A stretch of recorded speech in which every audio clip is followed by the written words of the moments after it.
Brigitte Lahaie, Sud Radio, le sexe au conseil. Alors Ukraine, le sexe au conseil, faut-il avoir des tabous? On a toujours tendance à entendre que pour être libre sexuellement, il ne faut pas avoir de tabous. Je pense que c'est une erreur. Il y a des tabous qui sont nécessaires. Je pense notamment à l'inceste. On a encore fait hier une émission sur la pédocriminalité et on voit bien que normalement, on devrait avoir ce tabou de ne pas avoir de relations sexuelles avec des enfants. Ça paraît évident. Enfin, j'espère que ça paraît évident pour tout le monde.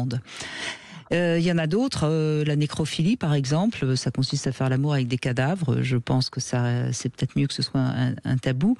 Donc on voit bien qu'il y a quand même des tabous universels. Et puis ensuite, ce qui est intéressant aussi à examiner, c'est que suivant les cultures, on n'a pas forcément les mêmes tabous, et suivant les époques également. Par exemple, au XVIIe siècle, on épousait on mariait des jeunes filles de 12-13 ans, c'était pas tabou, alors que ça l'est totalement dans notre culture, et ça ne l'est pas dans certains pays encore aujourd'hui dans le monde. C'est parfois important de rappeler ça aussi. Et puis après, il y a les tabous personnels. Et ça fait partie de notre éthique. Et je crois que ça, c'est important de respecter ces tabous. Si on n'a pas envie de faire quelque chose, aussi, j'allais dire, banal que ce soit, on a le droit de ne pas de considérer que c'est tabou pour nous. On peut avoir le droit de considérer que la fellation, c'est tabou. Et après tout, pourquoi pas. Sauf qu'il faut toujours bien savoir que c'est important de bien communiquer avec son partenaire et que ça peut évoluer au fil du temps. C'est un petit peu comme une rivière qui va être avec des rives plus ou moins stables. Donc il ne faut pas avoir peur d'être conscient de ce qu'on a comme tabou ou pas. Je vous laisse réagir.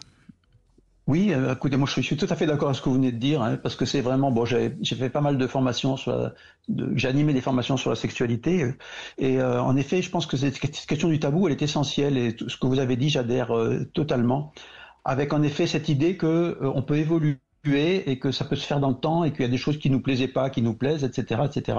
On est parfaitement d'accord. Après, la question que je me posais à un moment, moi, je me disais, mais oui.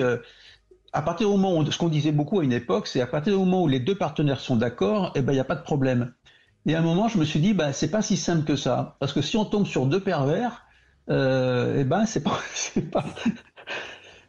aussi simple que ça finalement. C'est-à-dire qu'il y a quand même derrière ça à réfléchir, parce que je sais pas exactement comment on peut aborder cette question, mais à réfléchir finalement, qu'est-ce qui est respectueux vraiment de l'autre. Et si l'autre accepte pour des raisons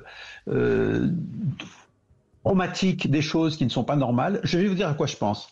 Je pense au fait qu'on sait très bien maintenant que les prostituées, il y en a beaucoup qui sont issues justement de la pédocriminalité.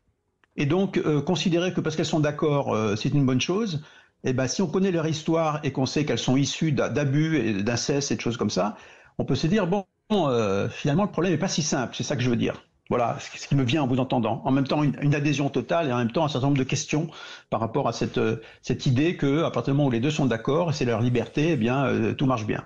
Et justement, je voulais vous poser la question. Il y a des hommes ou des femmes qui n'ont pas, qui ne peuvent pas faire l'amour durant la grossesse. Qu'est-ce que vous avez envie de dire? Bien sûr on doit le respecter, mais qu'est-ce que vous pourriez dire? Je pense que d'abord, il faudrait savoir quelle est la raison, parce que la grossesse, c'est pas du tout une période qui empêche de faire l'amour. Au contraire, même dans le premier trimestre, c'est quelquefois un peu difficile parce qu'il y a tout un travail psychique, comme on l'a vu tout à l'heure. Mais dans le deuxième trimestre, souvent, il y a une sensualité, il y a un désir de plaisir, etc. Donc, la relation sexuelle va bien avec cette période. Mais après, bien évidemment, il faut respecter le désir, les blocages de chacun, et puis trouver un arrangement pendant la grossesse. Mais souvent, les femmes pensent, dans ce que j'ai vu tout au moins, une bonne partie pense que ça peut faire du mal au bébé, ça peut faire ci, ça peut faire ça. Et ça, c'est une invention qui n'a pas de fondement.